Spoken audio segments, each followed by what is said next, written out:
ओम नमः शिवाय।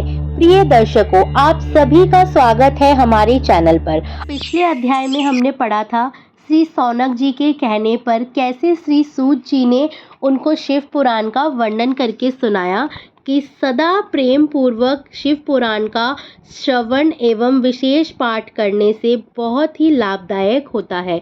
अब बढ़ते हैं हमारे दूसरे और तीसरे अध्याय की ओर। चंचला की प्रार्थना से ब्राह्मण उसे पूरा शिव पुराण सुनाना और समय अनुसार शरीर छोड़कर शिवलोक में जा चंचला का पार्वती जी की सखी एवं सुखी होना। ब्राह्मण बोले, नारी सौभाग्य की बात है कि भगवान शंकर की कृपा से शिव पुराण की इस वैराग्य युक्त कथा को सुनकर तुम्हें समय पर चेत हो गया है।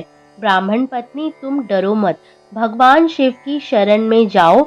शिव की कृपा से सारा पाप तत्काल नष्ट हो जाता है। मैं तुमसे भगवान शिव की कृतिकता से युक्त उस परम वस्तु का वर्णन करूं जिससे तुम्हें सदा सुख देने वाली उत्तम गति प्राप्त होगी। शिव की उत्तम कथा सुनने से ही तुम्हारी वृद्धि उस तरह पश्चाताप से युक्त एवं शुद्ध हो गई है, साथ ही तुम्हारे मन में विषयों के प्रति वैराग्य हो गया है। पश्चाताप ही पाप करने वाले पापियों के लिए सबसे बड़ा प्रायश्चित है।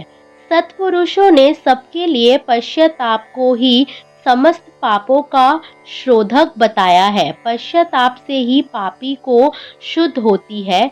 जो पश्चाताप करता है वही वास्तव में पापों का प्रायश्चित करता है, क्योंकि सत्पुरुषों ने समस्त पापियों को शुद्धि के लिए इस प्रायश्चित का उपदेश किया है। वह सब पश्चाताप से संपन्न हो जाता है। जो पुरुष विधि पूर्वक प्रायश्चित करके निर्भय हो जाते हैं पर अपने कुकर्म के लिए पश्चाताप नहीं करता, उसे प्राय उत्तम गति नहीं प्राप्त होती, परंतु जिसे अपने कुकृत्य पर हार्दिक पश्चाताप होता है वे अवश्य उत्तम गति भागी होता है, उसमें संशय नहीं।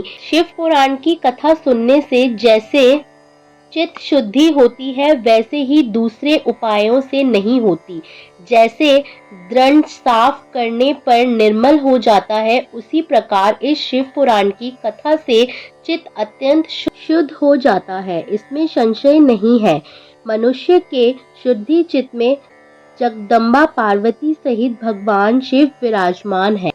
इसमें वह विशुद्ध आत्मा पुरुष श्री शंभा सदा शिव के पादक को प्राप्त होता है। इस उत्तम कथा का श्रवण समस्त मनुष्य के लिए कल्याण का बीज है। अंत यथोचित मार्ग से इसकी साधना अथवा सेवा करनी चाहिए। यह भवधन रूपी योग का नाश करने वाली है। भगवान शिव की कथा को सुनकर फिर अपने हृदय में उसका मन एवं निध्यासन करना चाहिए। इससे पुण्यात् चित्त शुद्धि हो जाती है। चित्त शुद्धि होने से महेश्वर की भक्ति अपने दोनों पुत्र ज्ञान और वैराग्य के साथ निश्चय ही प्रकट होती है। तत्पश्चात महेश्वर के अनुग्रह से दिव्य मुक्ति प्राप्त होती है, इसमें संशय नहीं है। जो मुक्ति से वंचित है उसे पशु समझना चाहिए, क्योंकि उसका चित्त माया के बंधन से असत है। वह निश्चय है कि संसार बंध में मुक्त नहीं हो पाता।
रूप धारिणी दिव्यांगना हो गई थी।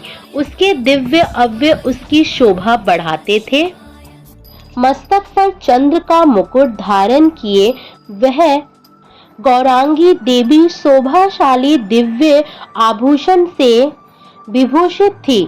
शिवपुरी में पहुंचकर उसने संतान देवता त्रिनेत्रधारी महादेव जी को देखा। सभी मुख्य देवता उनकी सेवा में खड़े थे तथा वीरभद्रेश्वर आदि उनकी सेवा में उत्तम भांति भाव से उपस्थित थे। उनकी अंग कांति करोड़ों सूर्य समान प्रकाशित हो रही थी। कंठ में नील चिन्ह शोभा पाता था। 5 मुख और प्रत्येक मुख में 3-3 नेत्र थे। मस्तक पर अर्धचंद्राकार मुकुट शोभा देता था। उन्होंने अपने वामांग भाग में गौरी देवी को बिठा रखा था, जो विद्युत पूजन के समान प्रकाशित थी। गौरी पति महादेव जी की कांति कपूर के समान गौर थी। उनका सारा शरीर सफेद भस्म से भासित था। शरीर पर सफेद वस्त्र शोभा पा रहे थे। इस प्रकार परम उज्जवल भगवान शंकर का दर्शन करके वे ब्राह्मण पत्नी चंचला बहुत प्रसन्न हुई। अत्यंत प्रतियुक्त होकर उसने बड़ी उतावली के साथ भगवान को बारंबार प्रणाम किया। फिर हाथ जोड़कर वह बड़े प्रेम, आनंद और संतोष से युक्त हो विनीता भाव से खड़ी हो गई। उसके नेत्र से धारा बहने लगी तथा संपूर्ण शरीर में रोमांच हो गया। उस समय भगवती पार्वती और भगवान शंकर ने उसे बड़ी करुणा के साथ अपने पास बुलाया और सौम्य दृष्टि से उसकी ओर देखा। पार्वती जी ने तो दिव्य रूप धारिणी बिंदुगण प्राय चंचला को प्रेम पूर्वक अपनी सखी बना लिया। वह उस परमानंद ज्योतिगत स्वरूप सनातन धर्म में अवचित निवास पाकर दिव्य सौम्य स्वप्न में अक्षय सुखों का अनुभव करने लगी। हमारा तीसरे अध्याय इसी के साथ समाप्त होता है। अगले अध्याय में हम सुनेंगे चंचला ने पार्वती जी से आज्ञा लेके अपने पति बिंदु को शिव पुराण की कथा सुना के उसे कैसे उद्धार किया।